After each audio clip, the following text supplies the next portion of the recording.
რა არის ზოგადად ეს GLP-1 პრეპარატები? აგრესიული დოზირება ან თვითნებური გამოყენება შეიძლება იყოს მრავლობით რისკებთან დაკავშირებული. ყველაზე ცნობილი არის ოზემპიკი. უხშირესი გამოყენება გახლავთ კურნალობა, შაქრიანი დიაბეტისა და ამ მედიკამენტებს ძალიან ეფექტურად ვიყენებთ ჭარბი წონის და სიმსუქნის სამკურნალოდ. მონჯარო არის ეს უკვე მეორე თაობის GLP-1 პრეპარატები, ასე ვთქვათ. შეიძლება ვთქვათ, რომ მეორე თაობა იგივე საქმეს აკეთებს, რასაც წინა, მაგრამ უფრო ეფექტურად. ოზემპიკი ჯობია თუ მონჯარო ჩვენ ენაზე? კი ბატონო, ეს მედიკამენტები არ გახლავთ ერთადერთი გამოსავალი. ამ მედიკამენტებმა შეიძლება გაუადვილონ პაციენტებს კვებითი სწორი ჩვევების ჩამოყალიბება. ცილა რაში ეხმარება ამ დროს პაციენტს? როდესაც გულისხმობთ ფიზიკური აქტივობა, ხო, დიდ მნიშვნელობას ვანიჭებ ეგრეთ წოდებული რეზისტენტული ტიპის ვარჯიშების მნიშვნელობას, ანუ ძალისმიერ ვარჯიშს. როდესაც წონის კლება მიდის ფიზიკური აქტივობის გარეშე, 25-დან 30%-მდე დაკლებული წონის არის გუნდოვანი მასა. ოსტეოპენიაც და ოსტეოპოროზიც არის შექცევადი მდგომარეობების სწორი მკურნალობით. ჩვენ შეგვიძლია ძვლის მასა გავზარდოთ. წყალი, ძილი, კვება და ვარჯიშს ვერ გაიქცევით. რა მის მიმართულების ექიმი არ მოვიყვანეთ აქ, მაგრამ ყველა მაინც იქით მივიდივარ და ალბათობა შემდეგ ზუსტად მედიკამენტების გამოყენების ძალიან მინიმუმამდე დავა. ძალიან დიდი მადლობა ნინო.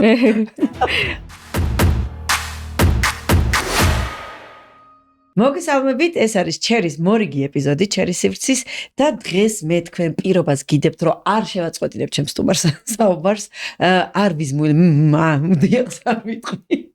და მოკლედ მარჯვენა ხელით ვდებ აი ამ ყველანაირ ფიცს, რომ მე თქვენ მართლა არ გაგაღიზიანოთ ხოლმე და მეც მესმის მეც ვიღლები მე აი ამდენი ჩართვებით ჩემ ეპიზოდებზე მოკლედ მე თვითონვე ვიღლები ხოლმე. მოკლედ მაგრამ ყველაფერი პროგრესია, ყველაფერი განვითარებაა და ჩვენ ვსწავლობ და ვიზრდებით ესე რა. აუცილებლად უნდა აღვნიშნოთ ჩვენი სპონსორი და მეგობარი კომპანია, რომელიც არის სნეკის მიწისძღილის კარაქი. პროდუქცია არ გვიდევს, იმიტომ რომ გადავჭამეთ, რასაც ქვია მთელმა სტუდიამ და მეგობრებმა. იქ ნამცხრებში გამოვიყენეთ, იქ ხემსაც გამოვიყენეთ. ფანტასტიკური ხემსის წყაროა, იდეალური ჯანსაღი ცხიმების წყარო არის და მე მგონია რომ მართლა ყველა სამზარეულოში უნდა იდოს, იმიტომ რომ ერთი რომ გულით გაკეთებულია, ერთი რომ მეორე რომ საქართველოში დამზადებულია და თან მართლა ძალიან გემრიელი არის. მოკლედ ჩვენგან ძალიან დიდი რეკომენდაცია სნეკის მიწისძღილის კარაქს. ეხლა გადავიდეთ ეპიზოდზე. ძალიან საინტერესო ეპიზოდი გველის, იმიტომ რომ ეს მე მგონია რომ ჩვენი რაღაცნაირ ტკივილი არის და მომავალში რო არ მივიღოთ დაავადებული ქალების ჯგუფი, ზუსტად ამიტომ დღეს ჩვენი სტუმარი არის ნინო ზავრაშვილი. ძალიან დიდი მადლობა მას, იმიტომ რომ დღევანდელი ეპიზოდი იწერება 26 მაისს და აი ამ დასვენების დღეს ნინომ გამონახათ რა და ჩვენთვის მოვიდა რომ გაგიზიაროთ ძალიან საინტერესო კვლევებზე დაფუძნებული ინფორმაცია. ნინო, მოგესალმებით და ძალიან დიდი მადლობა ჩვენთან მოსვლისთვის. მოგესალმებით, მადლობა თქვენ და გილოცავთ დღევანდელ დღეს. ძალიან დიდი მადლობა, ასევე გილოცავ. პირველივე კითხვით გადმოვალ შენთან, პირველივე კითხვა გვაქვს, აი რა შეიძლება გამოიწვიოს GLP პრეპარატების არასწორმა და აი აბუჩად გამოყენებამ. მოდით მაყურებელს უთხრათ კიდევაც ეს GLP-1 პრეპარატები არის ყველაზე ცნობილი, არის ოზემპიკი. ჩვენთან ესე არის შემოსული და სხვათა შორის მე მეგონა რომ ეს ბუმი რაღაცნაირად იყო ჩამცხრალი. იმიტომ რომ თავიდან რომ შემოვიდა გახსოვთ, აი რაღაცა ეს შავად იყიდებოდა და ერთ პერიოდი ისე ამოიყიდა რომ თვითონ რისთვისაც იყო ეს წამლები, ვისთვისაც იყო განკუთვნილი დიაბეტის მქონე ადამიანებისთვის, იმათთვის აღარ იყო ხელმისაწვდომი. და აი ამით მინდა რაღაცნაირად გავხსნათ რომ რაღაც საშიშროებებზე ვისაუბროთ. კი ბატონო. დავიწყებ იქიდან რომ GLP-1 აგონისტები, ეს ჯგუფი მედიკამენტებისა შესაძლოა იყოს მაღალ ეფექტური, თუ კი ექიმის მიერ არის რეკომენდებული, მაგრამ არასათანადო გამოყენება და ან აგრესიული დოზირება, ან თვითნებური გამოყენება ამ პრეპარატებისა შეიძლება იყოს მრავლობით რისკებთან დაკავშირებული. პრობლემები შეიძლება იყოს დაწყებული კუჭნაწლავის დაავადებით, მოქცეთ მწვავე გართულებები, მაგალითად გულის რევაღებინება, კუჭის მოქმედების ცვლილება. მნიშვნელოვანი რისკი შეიძლება იყოს დეჰიდრატაცია, ელექტროლიტების დისბალანსი, ნუტრიციული დეფიციტები. დეჰიდრატაცია მიუხედავად იმისა, რომ იღებს სითხეს ადამიანი, შეიძლება მაინც გამოიწვიოს კარგვა ელექტროლიტები ის თუ იცით, ესე იგი სითხის მიღება კიდევ უფრო აქტუალური ხდება პაციენტებთან, სადაც ინიშნება მედიკამენტები. იმიტომ რომ როგორც წესი, მკურნალობის ფონზე მცირდება როგორც საკვების მიღება, ისე მადის შემცირების ხარჯზე სითხესაც ხშირად ნაკლებს იღებენ ადამიანები. აი საკვებიდან მიღებული სითხეც უმცირდება ხშირად ადამიანს და ამიტომ განსაკუთრებული მნიშვნელობის არის, რომ სითხის მიღება იყოს გაზრდილი ხოლმე პაციენტებთან. შეიძლება მივიღოთ სხვადასხვა ნუტრიციული დეფიციტებიც, აგრესიულ დოზირებაზე გავამახვილებდით მეტ ყურადღებას, რომ სწრაფი შემცირება წონის შეიძლება დაკავშირებული იყოს ისეთ რისკებთან, როგორიც არის კენჭების ფორმირება, მაგალითად ნაღლის ბუშტში და ნაღლის ბუშტის ანთება. რატო არის დაკავშირებული კენჭებთან? წონის სწრაფი კლებისას ეს ნაკლებ სავარაუდოა მოხდეს ხოლმე ნელი საფეხურებრივი კლებისას, მაგრამ იწყება მეტი ოდენობით ნაღლის ბუშტში კენჭების ფორმირება. ქოლესტერინის მეტაბოლიზმი იცვლება გვიძლში და სანაღვლე გზაში და ასეთ პაციენტებთან რისკი, როგორც კენჭის ფორმირების, ისე ნაღლის ბუშტის ანთების, რასაც ქოლეცისტიც უწოდებთ, საკმაოდ მაღალი არის. და რისკები კიდევ შეიძლება იყოს მრავალფეროვანი, მათ შორის კუნთის მასის შემცირება. ესე იგი, მადლობა უნდა გადაგიხადოთ, რომ მე კიდევ ერთი არგუმენტი მაქვს, რატომ არ უნდა მოხდეს წონის კლება ძალიან სწრაფად. აბსოლუტურად. იმიტომ რომ ჩვენგან ჩემ ბლოგიდან რაც მიცხოვე შეანელეთ. ჩვენ აქედან ჩემ ბლოგიდან მაინც რაღაცა ესთეტიური მასე ვაწვევ, იმიტომ რომ ესთეტიური მომენტები ტრიგირდებიან გოგონები, იმიტომ რომ თუ ეტყვი რომ აი კანი ჩამოგეწლება, იმიტომ რომ აი ამ კანქვეშა ცხიმი რო ეცლება წონის კლების დროს, ის კანი ხო რაღაცნაირად ელასტიურობა ეკარგება, რაღაცნაირად ჩამოიწელება, ქვემოთკენ მიდის და მაგის აღდგენა საკმაოდ დიდი დრო უნდა ხოლმე. ნუ ამას გარდა ძალიან კიდევ ბევრი რისკებია, მაგრამ ეგ არის ძალიან კარგი არგუმენტი, რომ საკმაოდ საგულისხმოდ და ამიტომ და მე ვიტყოდი რომ ნებისმიერი ფორმა სწრაფი წონის კლების არის ამ რისკებთან დაკავშირებული და არა მხოლოდ მედიკამენტოზური კლება.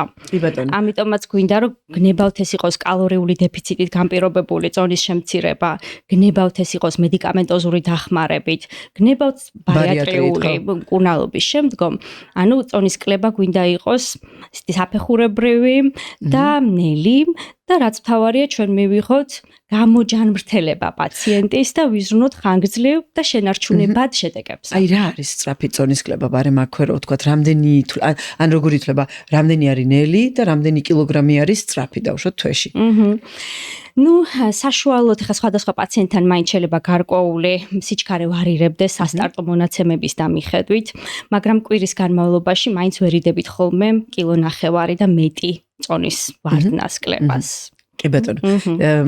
ჩვენ მხარესაც და ასე ვთქვათ, ფიტნეს მიმართულებაშიც ზუსტად ესე კვირაში 500 გრამიანი კლება არის ყოველ ჯანსაღი, თვის განმავლობაში 2 კილოგრამის საშუალოდ, რა თქმა უნდა, გააჩნია რა წონით იწყებს ადამიანი, ხა თუ დავუშვათ 90-80 კილო ან 100, შეიძლება უფრო მეტი მოქცეს ორგანიზმმა, თუმცა დროთა განმავლობაში უკვე ეს კლება მცირდება და ზუსტად აი იმაზე დადის, ნელ კლებაზე დადის, თუ სწორად არის, რა თქმა უნდა, პროცესი წარმართული. კი ბატონო. ნინო, მოდი ამ რისკს მე კიდე კარგად მივუბრუნდე და კარგად ჩავშალოთ, მაგრამ ბარემ გადავიდეთ და ავხსნათ რა არის ზოგადად ეს GLP-1 პრეპარატები.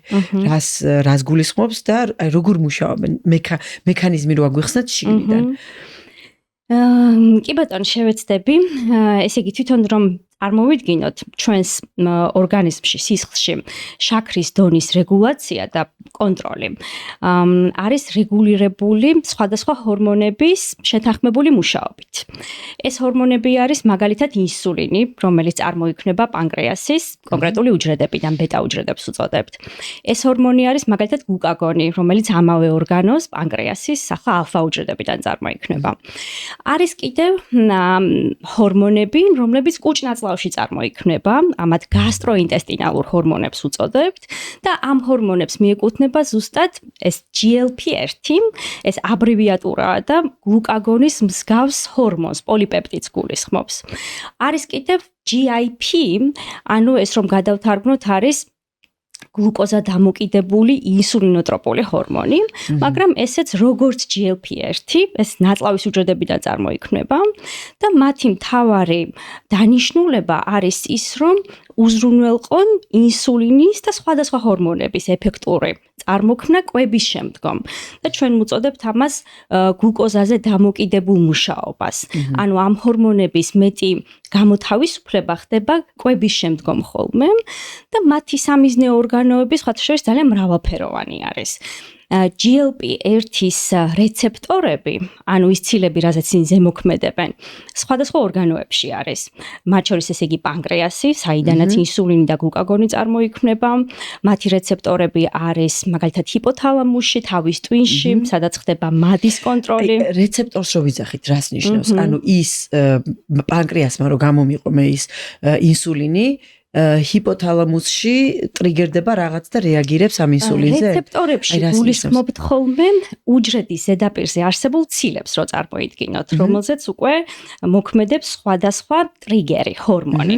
ანუ ყველა ჰორმონი მოქმედებს თავის შესაბამის რეცეპტორზე და ამით არის ახსნილი მერე მათი განსხვავებული მოქმედების მექანიზმი. ნორმაში და ფიზიოლოგიურად ჩვენი ორგანიზმი ასე მუშაობს, რომ კვების შემდგომ, როცა ჩვენ ვიღებთ, ვთქვათ, კარგ შემთხვევაში ბალანსირებულ საკვებს, სისხლში იზრდება რა შაქრის ანუ გლუკოზის დონე, ამის შესაბამისადვე წარმოიქმნება სხვადასხვა ჰორმონი, მათ შორის GLP-1-იც და მათ შორის ეს მეორე GIP-ც ეგრეთ წოდებული. ანუ იდეაში ჩვენ ეს ბუნებრივად აბსოლუტურად ბუნებრივად წარმოგვექმნება და შემდგომ უკვე მათი ზემოქმედებით სხვადასხვა რეცეპტორებზე ვიღებთ შესაბამის შედეგებს.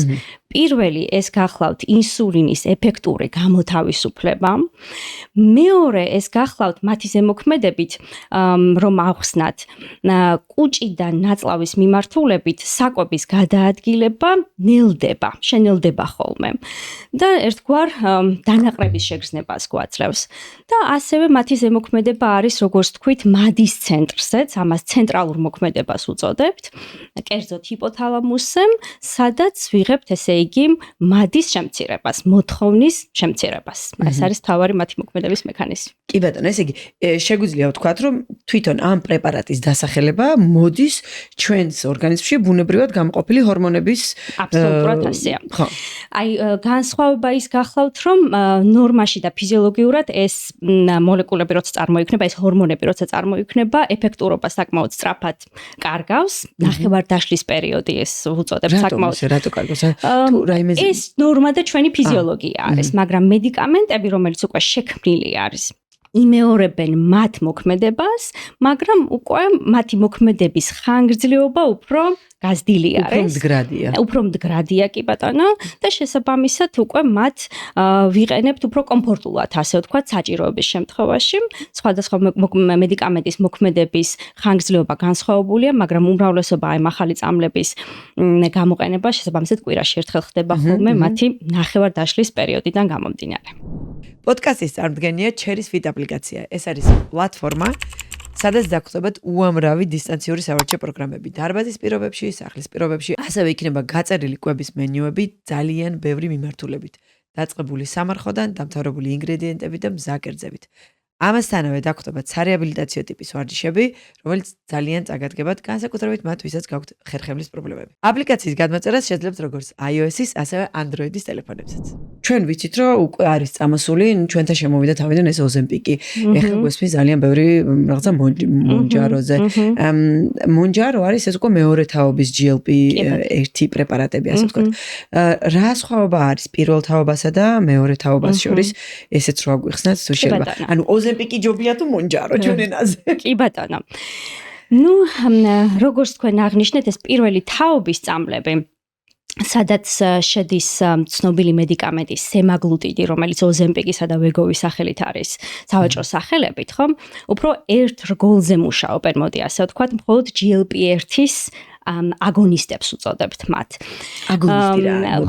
აგონისტი გულისხმობს ესე იგი ამ რაც ავხსნენით ჩვენი გლუკაგონის მსგავსი პეპტიდი, ანუ ამავე მოქმედებას იმეორებენ, რასაც ჩვენი ნორმაში ესე იგი ნაწლავის ვიძახით ნიშნავს გამეორებელი. კი ბატონო. და შესაბამისად ესე იგი ეს პირველი თაობა უფრო აი ერთ რგოლზე მუშაობს, როცა ვამბობთ მეორე თაობა, აქ გულისხმობთ იგივე საქმის გამკეთებელი, რასაც წინა თაობა აკეთებდა, მაგრამ პლუს დამატებით უკვე მეორე საფეხურზე მოქმედით, ანუ როგორც GLP-1-ზე, ასევე GIP-ზე მოქმედი. მაგრამ კიდე ერთხელ განმარტავთ, როგორც თავშივე ვთქვით, ეს ორივე ნაწლავში წარმოქმნილი ჰორმონია, ძალიან მსგავს საქმეს აკეთებს. აკეთებენ.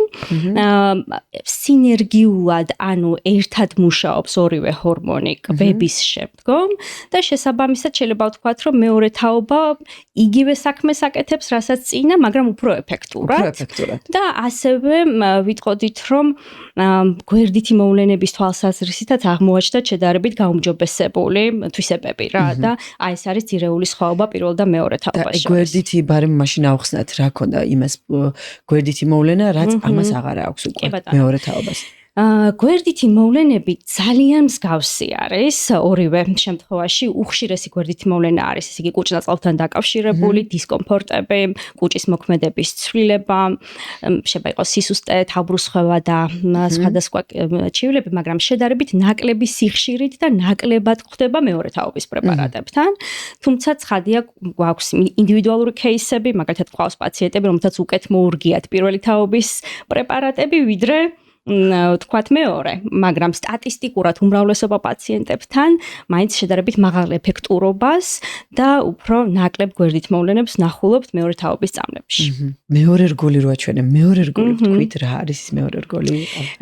მეორე რგოლი, კი ბატონო, ესე იგი ეს ეგრეთ წოდებული GIP, აბრევიატურა ეს ნიშნავს ესე იგი გლუკოზა დამოკიდებულ ინსულინოტროპულ ჰორმონს ნიშნავს, მაგრამ რომ განმარტოთ, ესე იგი წვრილ ნაწლავში წარმოქმნილი ჰორმონი არის ეს მეორე რგოლი, რომლის დანიშნულება გახლავთ ზემოქმედება ასევე პანკრეასზე, საიდანაც ხდება გაადვილება ინსულინის წარმოქმნის, ეს არის მთავარი დანიშნულება. ასევე გლუკაგონზეც ზემოქმედება და მსგავსი მოქმედების არის რაც GLP-1. ესე იგი ჩვენს ენაზე ანუ ძალიან იმათ რომ განმარტოთ გლეხურად ასე ვთქვათ. ესე იგი ეს GIP პანკრეას ეუბნება რომ გამოუშვი ინსულინი. როცა მჭირდება. და ინსულინ რეზისტენტულობის შემთხვევაში ინსულინი ხო ისედაც გამოშვებულია, უბრალოდ რეაგირება არ აქვს სხეულს. კი ბატონო, იმუნჯრედის კარებს ვერ აღებს. ინსულინო რეზისტენტობის შემთხვევაში და ასევე შაქრიანი დიაბეტი ტიპი 2-ის შემთხვევაში ზუსტად ეს მექანიზმები არის არეული, მოდი ასე ვთქვათ, და ამ ჰორმონთა ეფექტური მუშაობა ვეღარ ხდება. ინსულინო რეზისტენტობას როცა ვამბობთ, გულისხმობთ ინსულინის შეფერხებულ მუშაობას. ხშირ შემთხვევაში ინსულინის დონე სისხლში მომატებული აქვს ხოლმე პაციენტს, უხშირესად ეს ხდება ჭარბიწონისა და ხო სიმსუქნის დროს და ერთგვარი წინაპირობა არის უკვე სამომავლოდ შაქრის ცვლის დარღვევის და რისკ ფაქტორად მივიჩნევთ მას შაქრიანი დიაბეტის. როდის ნიშნავს ექიმი GLP-1 პრეპარატებს როგორ მომართვიანობაზე? კი ბატონო, უხშირესი გამოყენება გახლავთ კურნალობა შაქრიანი დიაბეტისა და როცა ვსაუბრობთ შაქრიანი დიაბეტით, ძირითადად გულისხმობთ ტიპ 2 შაქრიან დიაბეტს, რომ განმარტოთ, აქ პაციენტებს აქვთ თავისივე ინსულინი ეფექტურად წარმოექმნებათ, მაგრამ ინსულინს აქვს შეფერხებული მუშაობა ხოლმე.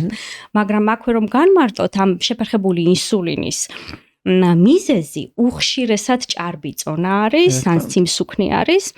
შესაბამისად, ამ მედიკამენტებს ძალიან ეფექტურად ვიყენებთ ჭარბიწონის და სიმსუქნის სამკურნალოდ და ამ ჭარბწონასა და სიმსუქნესთან დაკავშირებული გართულებების სამართავად, ან ამ გართულებებისა და რისკების პრევენციისთვის. აი ეს არის ძირითადი დანიშნულება. და ინსულინ რეზისტენტულობაზე, იმიტომ რომ ინსულინ რეზისტენტულობა არის პრემდგომარეობა ტიპ 2 დიაბეტის, ხო? მაგ დროსაც ინიშნება პრეპარატი თუ მაგ დროს ეს არ არის ერთადერთი ჩვენება, მაგრამ ერთ-ერთი ფაქტორი იქნებოდა, რა თქმა უნდა, იმიტომ რომ ინსულინის შეფერხებული მუშაობა, ესე იგი ავტომატურად ნიშნავს რისკს შაქრიანი დიაბეტის, მაგრამ ჩვენ არ უნდა დაგვავიწყდეს კიდე 1000-ნაირი რისკები, რაც დაკავშირებულია როგორც წესი, ჭარბ გაცხიმოვნებასთან, სიმსუქნესთან, თქვათ წნევის მატების მაღალი რისკი, ხო, ჰიპერტენზიის რისკი, ქოლესტერინის მაღალი დონე ხშირად გვხდება. ჩვენ შეგვიძლია ვისაუბროთ ღვიძლის დაავადების მაღალ რისკზე. ღვიძლის გაცხიმოვნება. ზუსტად ღვიძლის გაცხიმოვნება. ეს არის ქრონიკული თირკმლის დაავადების რისკი. ჩვენ საუბრობთ ასევე სახსრების დაავადებაზე, განსაკუთრებით მუხლის ოსტეოართრიტი, რომელიც ხშირად გვხდება პაციენტებთან ჭარბიწონით და ასე შემდეგ. ძალიან ბევრი რამ შეგვიძლია ჩამოთვალოთ 20-მდე ონკოლოგიური დაავადება, რის რისკსაც გვიზრდის სამწუხაროდ ჭარბიწონა და სიმსუქნე. ამიტომ ვიცით და კარგად ცნობილია, მარტივია ჩვენთვის, რომ არის ეს რისკ ფაქტორები, ჩვენი ამოცანა, რა თქმა უნდა, ექიმების არის აი ამ რისკების ამოცნობა და შესაბამისი მკურნალობის სტრატეგიების შეთავაზება.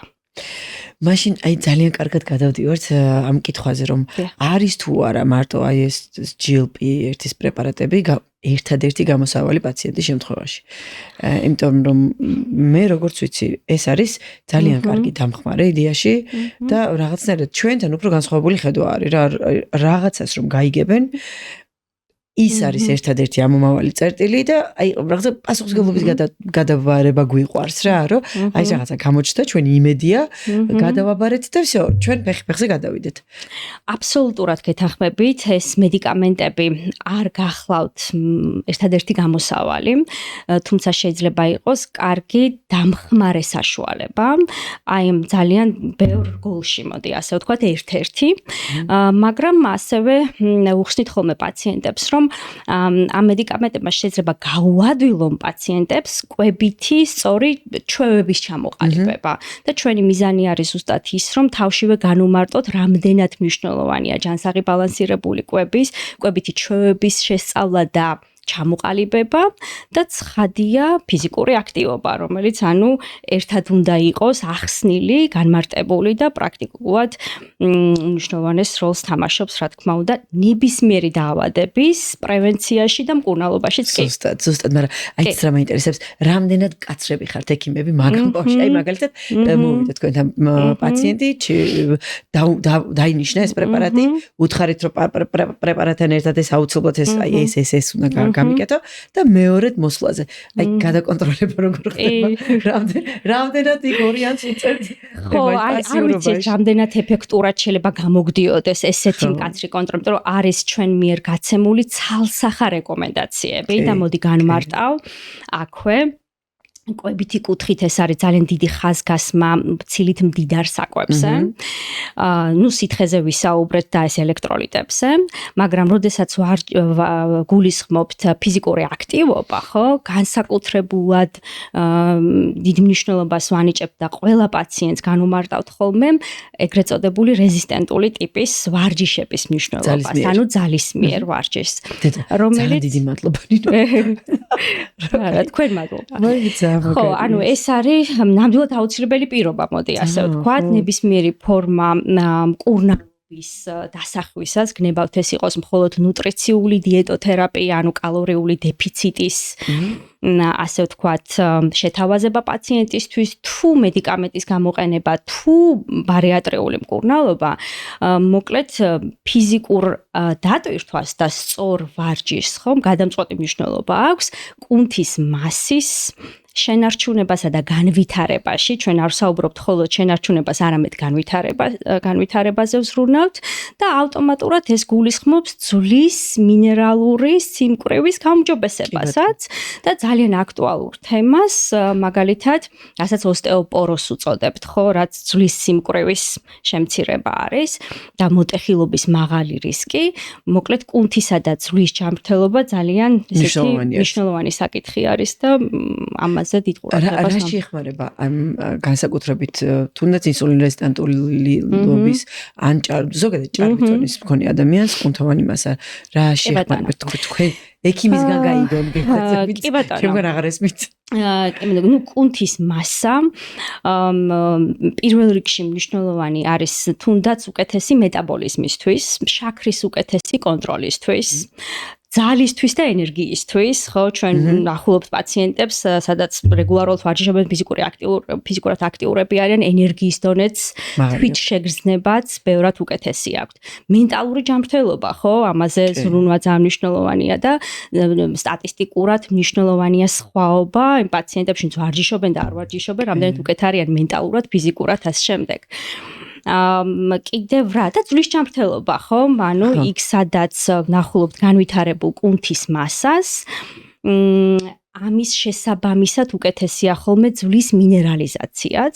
შესაბამისად ის ადამიანები, რომლებიც რეგულარულად ვარჯიშობენ და კუნთის მასაზე ზრუნავენ, ამ პაციენტებს გაცილებით დაბალი აქვთ ალბათობა მოტეხილობის და მასთან დაკავშირებული ავადობის და სიკვდილობის. და ეს ამაზე მინდა განსაკუთრებით ალბათ ხაზი გაუსვათ ქალებში, ქალის ჯანმრთელობაში ეს კიდევ უფრო აქტუალური არის. განსაკუთრებით ეს არის პერიმენოპაუზის პერიოდი და პოსტმენოპაუზის პერიოდი.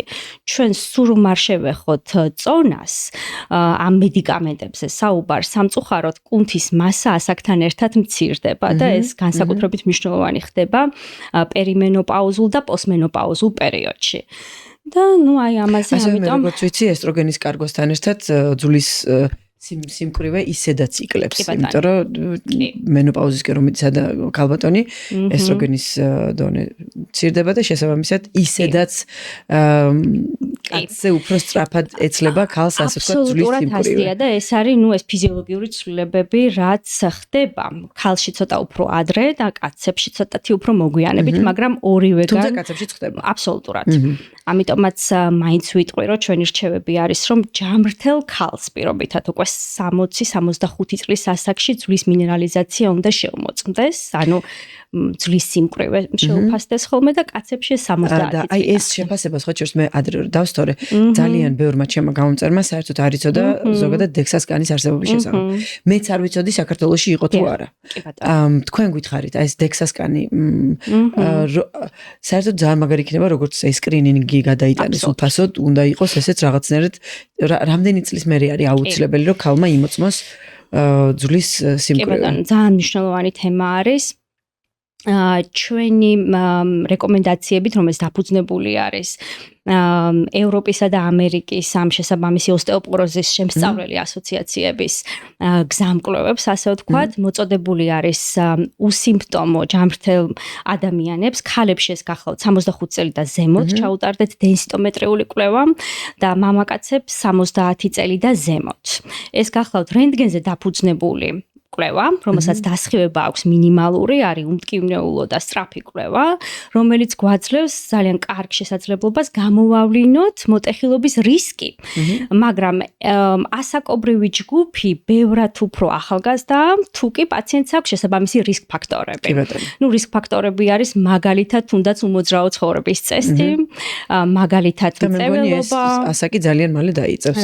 და ძალიან ხშირ შემთხვევაში ვაკეთებთ ამ გამოკვლევას გაცილებით ახალგაზრდა ასაკში, ეს გახლავთ წონის დეფიციტი, ეს გახლავთ შაქრიანი დიაბეტი და ასე შემდეგ. ცოტა უნდა შეგაჩეროთ მწეველობა რატო არის დაკავშირებული ძვლის მინერალიზაციასთან. ხო, პირდაპირ ზეგავლენა აქვს ამ ნიკოტის და ათასნაირ, მოკლედ თამბაქოში არსებულ აი ამ კი ბატონო ძვლის ჯანმრთელობაზე, ძვლის მინერალიზაციაზე და ცალსახა რისკ ფაქტორია. ისევე როგორც, რა ვიცი, უამრავი მათ შორის ალკოჰოლის გამოყენება, ჭარბი და ასე შემდეგ. მესმის. და აი ზუსტად ეს რომ არ მივიღოთ, რომ ჩვენ ძალიან მალე მე მგონი ხა პატარა ის შეჯამებასავით რომ გავაკეთოთ, ხო? ეხა თუ 65 წელი არის დადგენილი, აი ამ პრეპარატების შემოსვლის შემდეგ, რომელიც ექიმის გარეშე თვითნებურად არის გამოყენებული, ეს ასაკი ალბათ ძალიან დაიწევს ძალიან მალე. ნამდვილად ასეა, იმიტომ რომ ესე იგი ჩვენ როდესაც ესე იგი ვნიშნავთ მსგავს ჯგუფის პრეპარატებს ან პაციენტთან გვაქვს რეკომენდაცია ხო ზოგადად წონის გაჯანსაღებისა გინდა სხვა გზებით ძალიან მნიშვნელოვანია პაციენტის ჯანმრთელობის სწორი შეფასება თანხლები დაავადებების ამოცნობა და რისკების ამოცნობა შესაბამის რისკ ჯგუფებში ბევრად უფრო ადრეულ ასაკობრივ ჯგუფშიც კი შეფასებისას გარდა ლაბორატორიული კვლევებისა თუ სხვადასხვა რადიოლოგიური კვლევებისა ერთ-ერთი შეფასება გახლავთ ზუსტად ძვლის მინერალიზაციის შემოწმება დექსასკენით ან დენსიტომეტრით. ძალიან საგულისხმოა რომ ამავე აპარატით მაგალითად საზღვრავთ ხოლმე სხეულის შემადგენლობას, აი ეს body compositions რო უწოდოთ. კუნთოვანი მასა შეიძლება ამით განისაზღვროს. აბსოლუტურად, აი ზუსტად ყველაზე მაღალი მგრძნობელობით ზუსტად ამ დენსიტომეტრიის აპარატით ასე ვთქვათ ზომავთ კუნთის პროცენტს და ცხიმის პროცენტს და შეფარდებას. და ძალიან მნიშვნელოვანია, რომ ხშირად ვნახულობთ ნორმალური სხეულის მასის ინდექსის მქონე ადამიანებში, ძალიან დაბალ კუნთის მასას და მაღალ ცხიმს, ასე რომ სხეულის მასის ინდექსი, რომელიც ძალიან მნიშვნელოვანი გამსაზღვრელი დღემდე რჩება, ხო, ამ გაცხიმოვნების, წონის დეფიციტის თუ სიმსუქნის გამოსავლენად, ძალიან ხშირ შემთხვევაში ამას ვანაცვლებთ ან სხეულის აგებულების კვლევით, იმიტომ რომ ერთი და იგივე წონისა და სიმაღლის ორი ადამიანს შეიძლება ქონდეს აბსოლუტურად განსხვავებული მეტაბოლური ჯანმრთელობა. ჩვენ მაგას ვეძახით skinny fat, ანუ გამხდარი ცხიმიანი.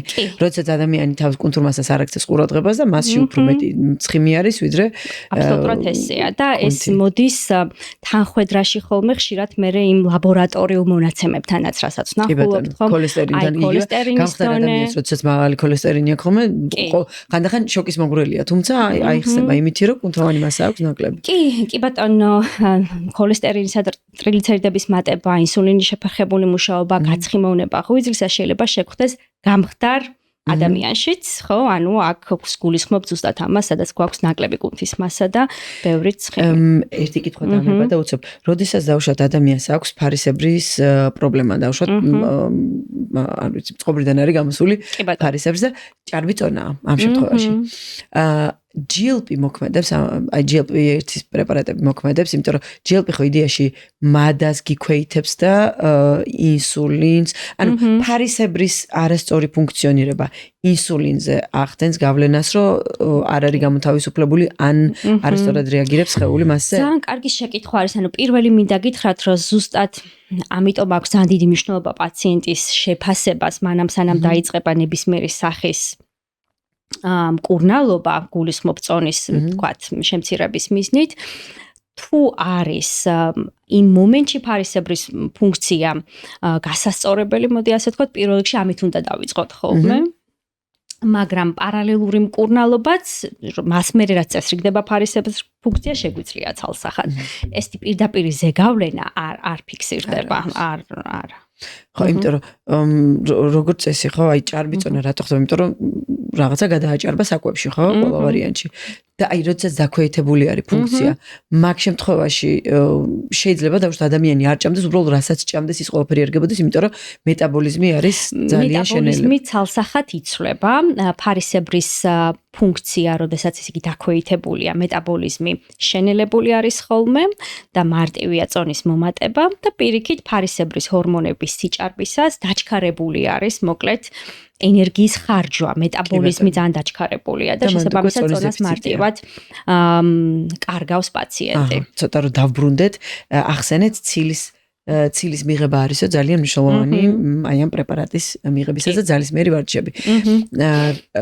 აი ცილას რომ მიუბრუნდეთ, ცილა რა შეეხმარება ამ დროს პაციენტს? ცილის ადეკვატურ მიღებას ძალიან დიდი მნიშვნელობა აქვს, რა თქმა უნდა. გვეხმარება მარტივ დანაყრებაში, ცილის მიღებისას დიდხანსაც აღარ შევდება პაციენტს. ის არ ახდენს ზეგავლენას შაქრის დონეზე, სისხლში და მოკლედ უმნიშვნელოვანესი არის ყოველი კვებისას ცილის ადეკვატური მიღება. განსაკუთრებით ესე იგი იმ დროს, როდესაც პაციენტთან გეგმაში გვაქვს წონის შემცირება. ცილის მიღების პარალელურად ოღონდაც ცილა ესე მხოლოდ მარტო საქმეს ვერ იზავს, მოდი ასე ვთქვათ, თუ კი ფიზიკური აქტივობა არ არის პარალელურად. კი, რა თქმა უნდა.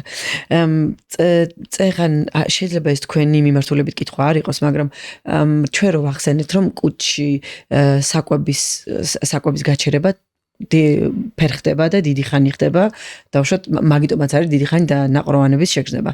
აი ეს კუჭში საკვების შეჩერება რაიმე ცუდ პროცესებთან არის დაკავშირებული? აი რაღაც გამიგია რომ საჭმელი ლპება კუჭში და რაღაცები. ხო, არა. როცა ვამბობ გასტროენტეროლოგია, მაგრამ მოქმედების მექანიზმი გახლავთ უფრო არა შეფერხება, არამედ შედარებით შენელება ამ გადასვლის, ასე ვთქვათ, პერისტალტიკის შედარებითი შენელება, მაგრამ არა მნიშვნელოვანი შეფერხება, რომელიც გვაძლევს მსგავს რაღაცა რისკებს, რა თქმა უნდა. მაგრამ გვაქვს ხოლმე კონკრეტული რეკომენდაციები, ცხადია, პაციენტებთან მაგალითად, სადაც არის აქტიური მიმდინარე კუჭნაწლავის დაავადება, ვერიდებით ჯერ მედიკამენტების გამოყენებას მანამ სანამ არ უმკურნალებთ მიმდინარე პრობლემას. პაციენტები, რომლებიც იტარებენ, მე ვთქვა, სხვადასხვა კვლევებს კუჭნაწლავის, ეს ფაქტორებია გასთვალისწინებელი. ქირურგიული ჩარევებისას, რომელიც გულისხმობს ხოლმე მაგალითად ზოგად ანესთეზიას, ძალიან მნიშვნელოვანია, რომ პაციენტებს განუმარტყოთ ამ მედიკამენტების გარკვეულადით შეჩერება.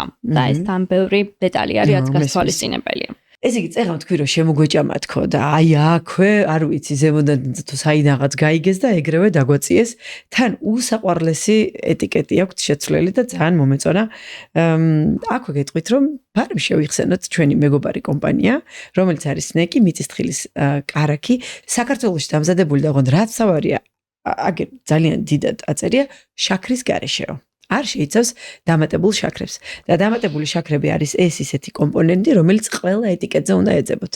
ეს არის ჩუმი, პატარ-პატარა კალორიები, რომლებსაც წარმოებლები იყენებენ, რომ ძალიან დიდი ხანი გაძლოს თაროზე ამა თუ იმ პროდუქტმა. რომელიც შესაბამისად სიჯანსაღეს უკარგავს ამ პროდუქტს. ხო და აი ეს არის ჯანსაღი პროდუქტი, გენცვალ და გამოიყენეთ გადასარევად გამოგატკებათ. დექსას კანზე უნდა მიგაბრუნო, ნინო, ძალიან მაინტერესებს. აი ჩვეულებრივი ადამიანი რომ მოვიდეს, არ არის 65 წლის, 65 წლამდე, მაგალითად პერიმენოპაუზის პერიოდში, რომ მოვიდეს ადამიანი და პროფილაქტიკის კუთხით შეიმოწმოს. შედის თუ არა დაზღვევაშიც, ან კერძო დაზღვევაში, ან საყოველთაო გვაქვს, საერთოდ ჩვენ საყოველთაო დაზღვევა მგონია როგორ. საყოველთაო დაზღვევაც მუშაობს კი ბატონო, თუმცა ხა უფრო კერძო დაზღვევები შედის ეს. კი.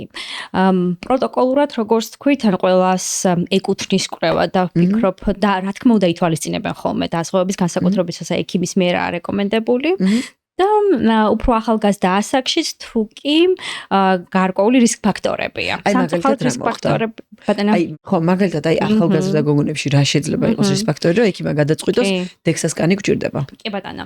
ახალგაზრდა ასაკში რისკ ფაქტორი შეიძლება იყოს პირველი წონის დეფიციტი, ჩვენ ძალიან ბევრი ვისაუბრეთ წონის სიჭარბეზე, ჭარბაცქიმოვნებაზე, მაგრამ ამავდროულად არანაკლები რისკების შემცველი არის წონის დეფიციტი, ხო, სხეულის მასის დაბალი ინდექსი, რომელიც თავის მხრივ კუნთისა და ძვლის მასის შემცირებას გვაძლევს, მოტეხილობის რისკს გვიზრდის.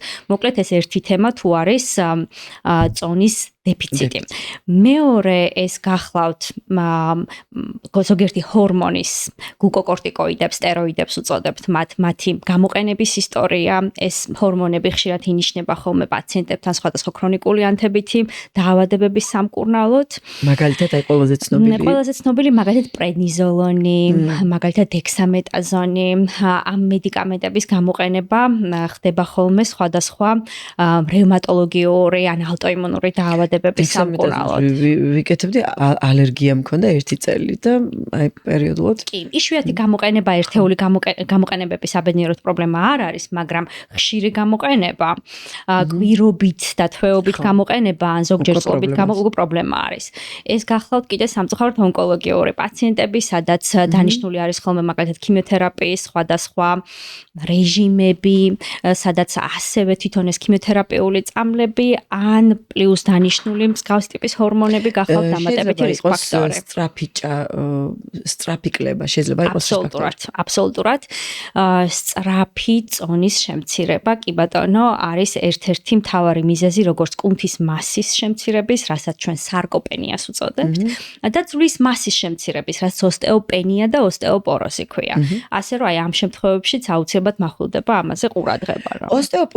ოსტეოპენია, ბოდიში, ოსტეოპოროზი შეიძლება არა, მაგრამ ოსტეოპენია ხო არის უკუქცევადი წინაპირობა. ხო შეგვიძლიას რომ გამოვასწოროთ. აბსოლუტურად. ოსტეოპენიაც და ოსტეოპოროზიც არის შექცევადი მდგომარეობები სწორი მკურნალობით. მკურნალობის სტრატეგიებში კი გულისხმობთ ისევ ცილით მდიდარ საკვებს, ისევ კალციუმით მდიდარ საკვებს მაგალითად, ვარჯიშს და რიგ შემთხვევებში გვჭირდება მედიკამენტოზური დახმარებაც. და ძვლამდე აღწევს ეს მედიკამენტი, რომ აბსოლუტურად. კი, ჩვენ შეგვიძლია ძვლის მასა გავზარდოთ, მინერალიზაცია გავაუმჯობესოთ და მნიშვნელოვნად შევამციროთ მოტეხილობის რისკი.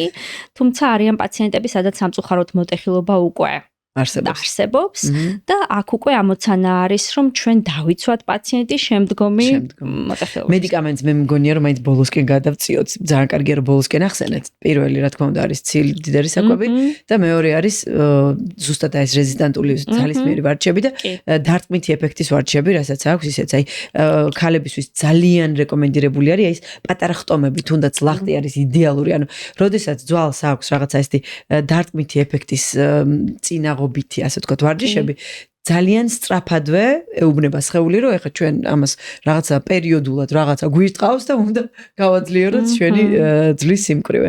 ასე რომ ძალიან კარგად მოქმედებს ვარჯიშები, ფიზიკური აქტივობა დატვირთვა ამაზე. ქალის, განსაკუთრებით ქალის შემთხვევაში აი ამ ოსტეოპენია, ოსტეოფოროზე. ჩვენ ესე იგი ვთქვით, რომ კუნთოვან მასასაც ვკარგავთ, მაგრამ ესეც ხო უკუცევადი პერიოდია, პროცესი არის. ჩვენ შეგვიძლია, როდესაც ეს მსგავსი ტიპის პრეპარატები ინიშნება, ზოგადად დადგენილია, როდესაც წონის კლება მიდის ფიზიკური აქტივობის გარეშე 25-დან 30%-მდე დაკლებული წონის არის კუნთოვანი მასა.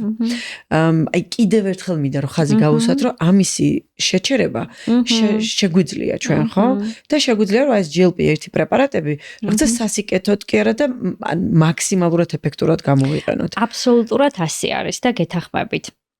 ესე იგი, ხას გაუსვავ, რომ ნებისმიერი ფორმა წონის შემცირების, იმიტომ რომ ხშირად მაინც არის ხოლმე კითხვები, რომ მედიკამენტს ხომ არ აქვს პირდაპირ ზემოქმედება კუნთის მასაზე. ესეც არ არის, მაგრამ ნებისმიერი ფორმა თავად წონის შემცირების, გნებავთ იყოს კალორიული დეფიციტით განპირობებული მედიკამენტოზური თუ ბარიატრიის შემდგომი, დიდწილად ამცირებს კუნთის მასასაც და ამისი პრევენცია შეიძლება სრულად არ შეგვიძლია, მაგრამ მნიშვნელოვნად შეგვიძლია შევამციროთ კუნთის კარგვა, შესაბამისი აი ამ ძალისმიერი ვარჯიშით და ცილის მიღებით. კი. ასე რომ, როდესაც ამ პრეპარატს ნიშნავენ, ეს იმას არნიშნავს, რომ მართლა ფეხზე უნდა გადავიდოთ, ჩვენი წილის საკეთებელი, რაც არის ცხოვრების წილი მოწესრიგება და ეხლა სხვათა შორის ეს არ ვიცოდე, ძალიან კარგი რაღაც გითხარით, დეჰიდრატაციის რისკი და სითხის მიღება, იმიტომ ძალიან ბევრია დღემდე წყალს არ ვსვავ, წერენ. და განსაკუთრებით ესეთ შემთხვევებში აუცილებელი არის სითხის მიღებაც. ნამდვილად ესე და ჩვენი რჩევა არის ხოლმე უკაცრავად, რომ ნაშება ერთიანად ვერ მიიღონ დიდი ოდენობით სითხე, ხო, იმიტომ რომ თავად მედიკამენტების ფონზე კი, მაგრამ მცირე ულუფებით, მაგრამ დღის განმავლობაში აუცილებელია, რომ სითხე იყოს ადეკვატურად მიღებული. ესე იგი, სადაც არ უნდა წახვიდეთ, აქეთ ეცით, იქით ეცით, იმის მიიღეთ, ეს მიიღეთ, წყალი, ძილი, კვება და ვარჯიშს ვერ გაექცევით.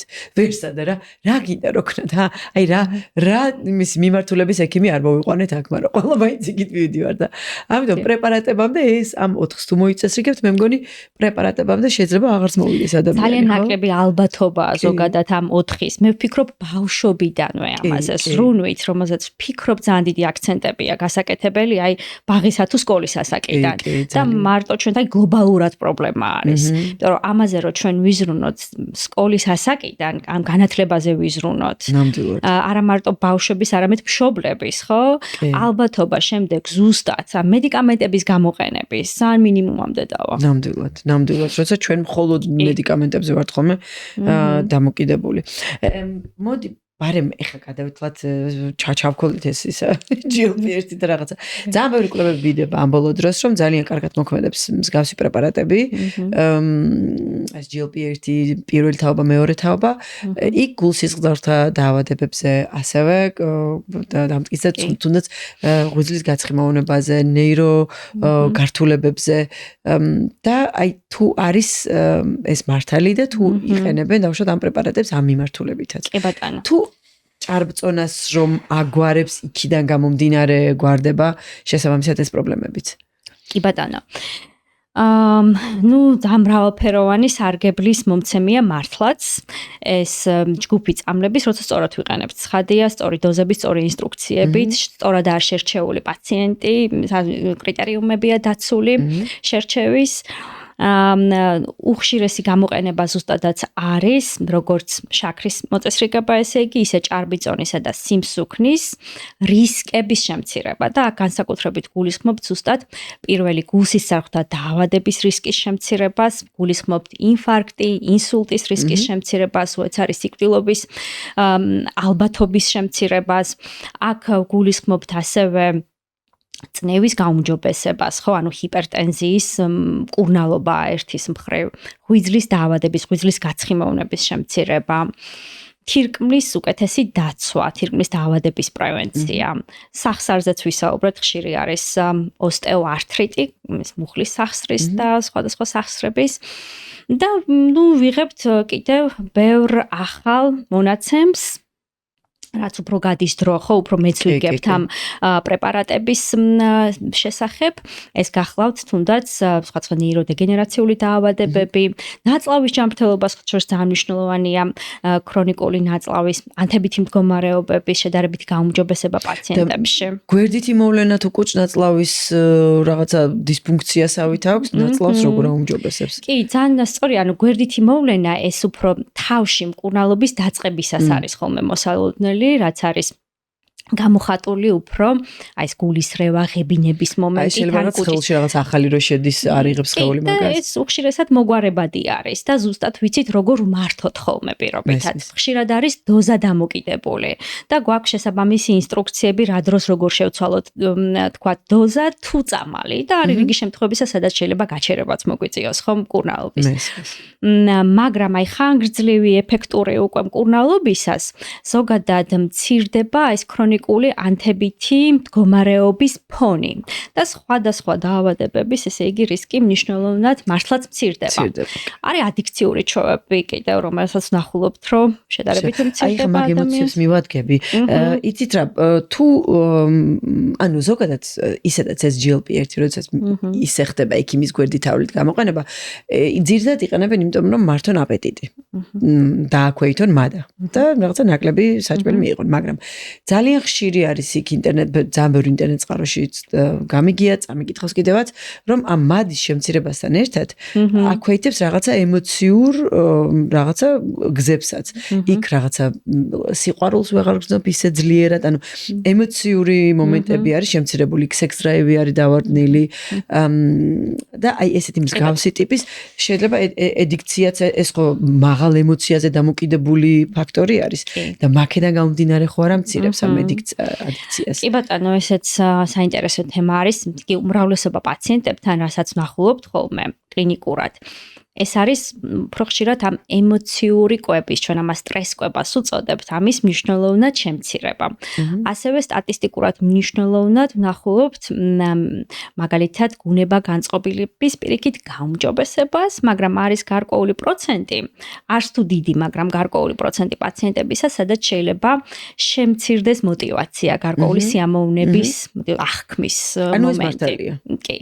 მაგრამ ეს პროცენტი მცირე არის, მოდი ვთქვათ, სადაც შეიძლება მაგრამ რომ არსებობს, ესე იგი არის ამისი რისკი და რა აქვთ ამ პაციენტებს საერთო, ვისაც დავუშვათ, ეს მოტივაცია უმცირდებათ, იქ ლიბიდო დაუქვეითდათ, იქ არის ესეთი ეს პროცენტი მცირე არის, მაგრამ არის და შეიძლება ვნახოთ ნამდვილად იქ ლიბიდო შედარებითი შემცირება, მოტივაციებისა და სურვილის შემცირება.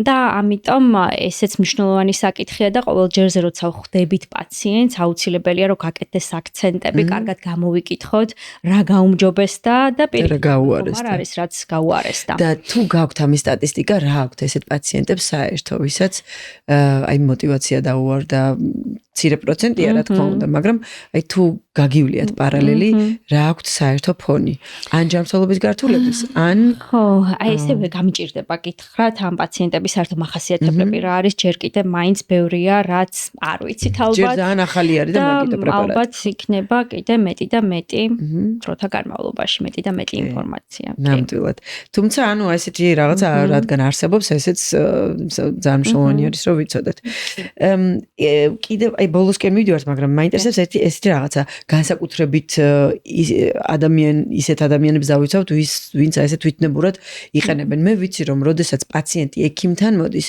ექიმი ჯერ ნიშნავს მიკროდოზას და მერე დავშოთ გადადის იზრდება დოზა და შესაბამისად შეიძლება ან შემცირდეს ან დარჩეს იმ მაღალ დოზაზე დოზები მოდი შეგნებულად არ ვახსენოთ იმიტომ რომ დავიცვათ ეს ხალხი ჩვენგან მაინც იმიტომ რომ საკმაოდ დიდი პასუხისმგებლობა არის მე მგონი რომ რაღაცა დისტანციურად ვიღაცამ კონკრეტული დოზა ან პრეპარატი გირჩიოთ და აქვე გეტყვით და ჩვენი თხოვნა იქნება რომ ესე Facebook-ის ჯგუფებიდან ნარჩევი მითი პრეპარატებით და დოზებით ძალიან გთხოვთ რომ არ იხელმძღვანელოთ თუ მაინც მიბრძანდით ექიმთან და შესაბამისად და მოკლედ კითხვას რომ დაუბრუნდე რატომ არის რომ ექიმი იწყებს ასე პატარა დოზით და მერე რატომ აძლიერებს ასე ვთქვათ ზრდის დოზას თუ და აქვე დავამატებ თუ დავუშვათ აი ამ მიკროდოზაზე პაციენტი იკლებს წონას აუცილებელია რომ გაიზარდოს მაინც დოზა? კი ბატონო. ესე იგი ამ ჯგუფის მედიკამენტების ისე როგორც ბევრი მედიკამენტს დოზირებას თავის წესები აქვს და ამას ჩვენ დოზის ტიტრაციას უწოდებთ და მთავარი ამისი მიზეზი არის გვერდითი მოვლენების ალბათობის შემცირება. ყოველთვის ვიწყებთ მინიმალური დოზით როგორც წესი და ვაკვირდებით გარკვეული კვირები როგორც წესი, როგორ მოირგო ეს პრეპარატი პაციენტმა, ვითარდება თუ არა რაიმე მოსალოდნელი და ხანდახან მოულოდნელი გვერდითი მოვლენა. და მხოლოდ აი ამ შესაბამისი პერიოდის გასვლის შემდგომ ვიწყებთ ხოლმე დოზის ნელ ცვლილებას. რამდენი ხანი არის აი ეს აუცილებელი პერიოდი, რასაც აკვირდებით ხოლმე? საშუალოდ ეს გახლავთ 4-6 კვირა, დოზათა შორის გულისხმობთ ინტერვალს, სანამ გაიზრდება, მაგრამ რომ თან გადავიდეთ თქვენს მეორე შეკითხვაზეც, არ არის აუცილებელი დავაჩქაროთ, ესე იგი, გაზრდა დოზირებისა, თუ კი პატარა დოზაზეც ხომ ესეთი მნიშვნელოვანი შედეგი დგება და ამაზეც შესაბამის ინსტრუქციას და გაფრთხილებას ვაძლევთ ხოლმე პაციენტს. ჩვენ ვიყენებთ ესეთ ტერმინს მინიმალური ეფექტური დოზა, ხო გვირჩევნია ის მინიმალური დოზა გამოვიყენოთ, რაზეც გვაქვს კარგი ეფექტი. და სულ არ არის აუცილებელი ეს მაქსიმალური დოზებისა და ხშირად ეგრეთ წოდებული სამკურნალო დოზის გამოყენება, თუ კი პატარა დოზაზეც შესაბამისი ჩვენთვის კარგი შედეგია. და ამ წამლიდან გამოსვლა როგორ ხდება? მანდაც დავუშვათ ნელ-ნელა უნდა დაუწიოთ დოზებს და როდესაც სრულად შევწყვიტავ არის იმის რისკი რომ მე ისე წონა დამიბრუნდება ან მაგრამ რა თქმა უნდა ყველაფერი დაბრუნდება ალბათ სავარაუდოდ ვისაც ჭამა უყვარს კი ბატონო, ნუ აი აქ უკვე ძალიან განსხვავებული არის სხვადასხვა პაციენტის ისტორია, ასაკობრივი ჯგუფის, კვებითი ქცევების, ცხოვრების წესის მიხედვით. ჩვენი მოლოდინდა სურვილი არის, რომ ამ მკურნალობის პერიოდში პაციენტს თვითონ ჩამოვუყალიბოთ გაჯანსაღებული კვებითი ჩვევები, ხო და იგივე ფიზიკური აქტივობის, თქვათ რაღაც წესები, რომელიც მას ამ გამოჯანსაღებაში და შემდგომ მიღებული შედეგების შენარჩუნებაში დაეხმარება. და შემდგომ ამ მიზნების მიღწევის შემდგომ ცდილობა იქნება, რომ მედიკამენტის დოზა ჯერ შემცირდეს და თქვათ წავიდეთ შემდგომ შეჩერებისკენ. თუმცა თუ კი ასე ყველაფერი შეჩერდა, ხო და ისევ აღდგა იგივე მანამდე არსებული კვების ტიპი ცხოვრების წესი, სამწუხაროდ წონა აღდგენადი არის.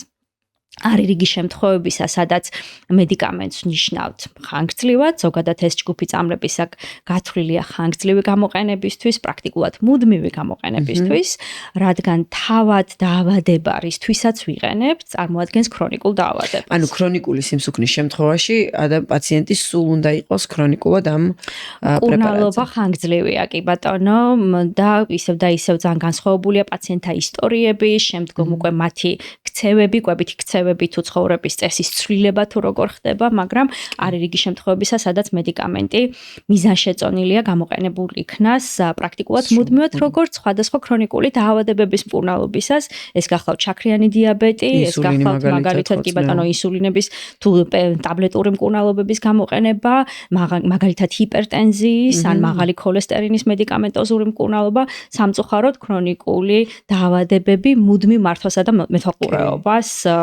თუმცა შესაძლებელია რომ ჩვენ ეს ეფექტი შევინარჩუნოთ ცხოვრების წესრიგით, ისევ და კვების თიჩვევებით შემოყალიბებით. აბსოლუტურად ჩვენი მიზანიც ეს არის. ნინო, სანამ შეჯამებაზე გადავალთ, აი არ ვიცი რა, მე მაგალითად რო შევდივარ ხოლმე, გული მისკდება და უნდა წაგიკითხოთ ამონარიდი ერთ-ერთი Facebook ჯგუფიდან. ჩვენ გვაპატიეთ რომ ესე პირატულად შემოგეჭერით და წავიკითხეთ რაღაცები ამ ჯგუფში, მაგრამ უბრალოდ მინდა რომ მაყურებელმა ნახოს როგორ აუგად მიდის აი ამ ყველაფრის რაღაცნაირად იდეაში ეს პრეპარატი არის ფანტასტიკური პრეპარატი, იმიტომ რომ ძალიან ეხმარება დიაბეტის მქონე ადამიანებს და ძალიან კარგი ინსტრუმენტია ექიმისთვის რომ მართოს ესეთი დაავადების მქონე პაციენტი. როდესაც უკვე ადამიანი, რომელსაც უბრალოდ 10 კილო 5 კილო რაღაცა იქ რაღაც სტრესების გამო არ აქვს მშობა რამდენი კილო აქვს მომატებული და უბრალოდ გადაწყვიტა რომ ესე ექიმის გვერდის ავლის გარეშე მიიღოს და მეტიც აიღოს იმ ხელა პასუხისმგებლობა რომ სხვა ადამიანს ურჩიოს აი აქ მე მგონი ეს უკვე არის რაღაცა არ ვიცი ან დაჟჯადი ან კრიმინალი ან ასე შემდეგ ერთ-ერთი ესეთი კითხვა არის ესეთ ჯგუფში გამარჯობა ვფიქრობ შევიძინო მონჯარო ან სეჯარო დიდი კალამი 10 მგ ან 15 მგ დიდი ხანს რომ მეყოს ვისაც გამოც მე მერტო კითხვის სასვენიშნები არ არის და შესაძლოა მე ზედო კითხულობ დიდხანს რომ მეყოს ვისაც გამოგიცდიათ ღირს სეჯარო რომ ვიყიდო და 1000 ლარი დავზოგოთ შედეგი შეგიძლიათ მითხრათ რა შედეგი აქვს მონჯაროსო მე არ გთხოვთ რომ ამაზე კითხვა პასუხი გამს უბრალოდ კითხვა არის ისეთნაირად დასმული რომ ეს ადამიანი ყველაფერზე არის წამსვლელი შესაბამისად ხო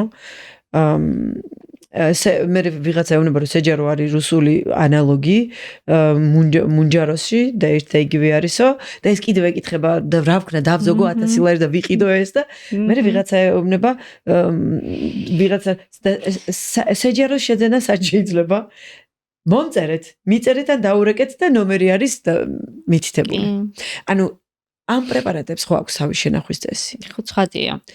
და ეს პრეპარატები, როდესაც დავუშვათ პაციენტს ენიშნება, იმას ხომ იყვება თავისი შენახვის წესი.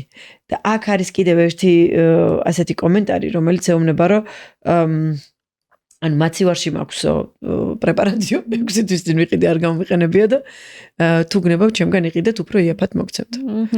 ხო. ანუ აი ხო, სამწუხაროდ ხშირი არ მიყვარს სიმართლე გითხრათ ახლა, იმიტომ რომ არაერთი შემთხვევა გვაქვს არასათანადო თვითნებური გამოყენების, შენახვის წესის დარღვევის და ასე შემდეგ და უნდა ითქვას, რომ ყველა მედიკამენტს თავისი შესაბამისი ცხადია ინსტრუქცია აქვს, აღარ საუბრობთ ისევ იმ შეფასების კრიტერიუმებზე, რომელიც უნდა მოხდეს თითეული პაციენტის შემთხვევაში ინდივიდუალურად და მოკლედ რაც არ ურჩევდი არავის, ეს არის თვითნებური გამოყენება, კი ბატონო. ისედაც ეხლა თლად რო ძალიან ისე არ გამოგვივიდეს და კრიტიკა ამ ხალხის ეს მოსული პრაქტიკა არის თუნდაც იქ ჰოლივუდის ვარსკვლავები ტესტავენ ეს რაღაცებს ბოდიბილდერები ტესტავენ იქიდან გამდინარე რომ ნუ თავიანთი სხეული არის რაღაცა ბიზნესის და შემოსავლის რაღაც ნაწილი ხო შესაბამისად იქ ეკრანზე არიან მუდმივად და იყენებენ ესეთ რაღაცებს და მიმართავენ უბრალოდ აი ამ Facebook-ის ჯგუფსა და იმ ჰოლივუდის ვარსკვლავს შორის განსხვავება ის არის და ბოდიბილდერს შორის განსხვავება ის არის რომ ეს ადამიანი ამას რაღაცნაირად ჭკვიანურად აკეთებს იმ კუთხით რომ ყველა ვარიანტში აკეთებენ სისხლის ანალიზებს, ჰორმონალურ ანალიზებს, იქ დექსას სკანებს აკეთებენ და მას შემდეგ იღებენ გადაწყვეტილებას დაუშვათ აი რაღაცა მე მგონი არ არსებობს ალბათ ჰოლივუდის ვარსკვლავი, რომელიც თვითნებურად მიიღებს აი ესეთ პრეპარატის გამოყენების გადაწყვეტილებას. იმათ ყავთ თავიანთი ალქიმიკოსები, რომლებიც გუნდი მუშაობს მათზე და შესაბამისი ანალიზების შემდეგ გამოაქვთ ზუსტად ის გადაწყვეტილება, რომ მიიღონ ესა თუ ის პრეპარატი. და არა Facebook-ზე ვიღაცა ანონიმუს რო წერია, კი მან მირჩიოს. კი, არა მარტო ამ ჯგუფის პრეპარატებზე ჩვენ ძალიან ბევრი შემთხვევა გვაქვს, ხო, უამრავ მედიკამენტის გამოყენება სამწუხაროდ ხშირია ხოლმე თვითნებურად ან არაპროფესიონალის რჩევით, ხო? ისედაც კაცო, ყველა სამედიცინო პრეპარატს აქვს გვერდითი მოვლენა. ყველას აბსოლუტურად. ის კი არა დანამატებს ვიტამინებს და მინერალებს აქვს გვერდითი მოვლენები და განსაკუთრებით პრეპარატი, რომელიც გათვლილი არის კონკრეტული ქრონიკული დაავადების სამართავად, რა თქმა უნდა, ეს მას მოყვება. ჩვენი ძალიან დიდი თხოვნა იქნება, ძალიან დიდი რჩევა იქნება, თუ მსგავსი მიმართულებით გნებავთ წასვლა, აუცილებლად ექიმის მეთვალყურეობის ქვეშ გააკეთოთ ეს ყველაფერი. არ არის კრიმინალი, რომ დაუშვათ ეს დამხმარე ინსტრუმენტად გამოიყენოთ, იმიტომ რომ მე ძალიან მესმის ახლა მართლა მადრიდში რომ გადავედი, იმხელა სტრესი არის, აი ისედაც არა მარტო გადასვლას ძალიან ბევრი სტრესები გვაქვს ჩვენ ცხოვრებაში და შეიძლება ისეთი გაუთვალისწინებელ ცხოვრებისეულ მოვლენას შევეჯახოთ, რომელმაც საერთოდ აგვირიოს იქ ჩვენი დისციპლინა, ჩვენი ნებისყოფა და დაარტყას აი ამ რაღაც ჩვენ ადამიანურ ჩამოყალიბებულ ჩვევებს, რაც დაუშვათ ადრე გქონდა და არ გვაწუხებდა ის დაუშვათ მადის კონტროლი და ასე შემდეგ. ეს ძალიან გასაგები არის, უბრალოდ თუ დაუშვათ ამ მიმართულებით მიდის ადამიანი, ხო? წავიდეს ჭკვიანურად და თავისთვის სასიკეთოდ, რომელიც გულისხმობს რა თქმა უნდა სპეციალისტების ჩართულობას და აი იმ რასაც მიიღებთ, იმის იქიდან მაქსიმალურის აღებას, აი ამ პრეპარატიდან დაუშვათ მაქსიმალურის ამოღებას, ისე რომ სხეული არ დავაზიანოთ მომავალში და არ მივიღოთ დაუშვათ ისეთი გვერდითი მოვლენები, როგორიც არის პატარა შეჯამებასავით რომ გავაკეთოთ კუნთოვანი მასის კარგვა, იქ შესაბამისად ძვლის მასის და სიმკვრივის შემცირება, ასევე როგორც ჩანს და ნინომას დაგვიდასტურა, არის ის პროცენტულობა, რომ შეიძლება ამ პრეპარატის მიღების შემდეგ დაქვეითდეს გარკვეული ემოციური მიმართულებები, იქ სექს დრაივი, იქ мотивация, სიამოვნების მიღების, ასე ვთქვათ, განცდა და ასე შემდეგ. ამიტომ ახასიათებს ამ პრეპარატს, ხო, კიდევ ერთი გვერდითი მოვლენა, რაც იყო კუჭნაწლავის მოქმედების გართულებები და ასე შემდეგ. მოკლედ, აი ეს ყველაფერი რო არ მივიღოთ, ძალიან დიდი თხოვნა იქნება, რომ მიმართეთ სპეციალისტებს და შესაბამისად თუ არის საჭიროება, მხოლოდ მას შემდეგ გამოიყენოთ ეს პრეპარატები. ცალსახად ასეა გეთანხმებით, სწორად შერჩეული მკურნალობის შემთხვევაში, სწორ მკურნალობას სარგებელი მაღალი აქვს, რისკი დაბალი, მაგრამ თვითდანიშნულებას, არასწორ მკურნალობას თუ აგრესიულ დოზირებას, სამწუხაროდ რისკები გაცილებით მაღალი აქვს, ვიდრე სარგებელი. კი ბატონო. და იმას მაინც როგორც თქვით ვერ გავექცევით, რომ უნდა მოვაწესრიგოთ მაინც ყველა ვარიანტში ძილი, უნდა მოვაწესრიგოთ კვებითი ჩვევები, ზუსტად აი ამ პრეპარატების დამხმარე ინსტრუმენტების მიღების პარალელურად, ჩვენი გასაკეთებელი სამწუხაროდ ჩვენს გასაკეთებელს უბრალოდ ვერც ექიმი ვერ გააკეთებს და ვერც პრეპარატი განსაკუთრებით. ანუ აი ის ჩვევა, რომ ჩვენ ფიზიკურად აქტიურები უნდა ვიყოთ დღევანდელ დღეს განსაკუთრებით, ძალიან აქტუალური არის ძილის მოწესრიგება, რაც ძალიან ბევრ ჩივილს მოგიწესრიგებთ, მხოლოდ მარტო აი ეს ძილის მოწესრიგება, კვებითი ჩვევები და სითხის მიღება, რა თქმა უნდა. ამით ჩვენ და დაგემშვიდობოთ. დიდი მადლობა უნდა გადაუხადოს სნექს ჩვენთან ერთად ყოფნისთვის და დიდი მადლობა თქვენ აი ამ ეპიზოდის განმავლობაში ჩვენთან ყოფნისთვის. ძალიან უნდა გთხოვოთ, რომ დაალაიქოთ ვიდეო, გაუზიაროთ ისეთ ადამიანებს, ვისაც განსაკუთრებით ეს სჭირდებათ და გამოიწეროთ ჩვენი არხი. ძალიან დიდი მადლობა და ძალიან დიდი მადლობა ნინო შენ. მადლობა თქვენ.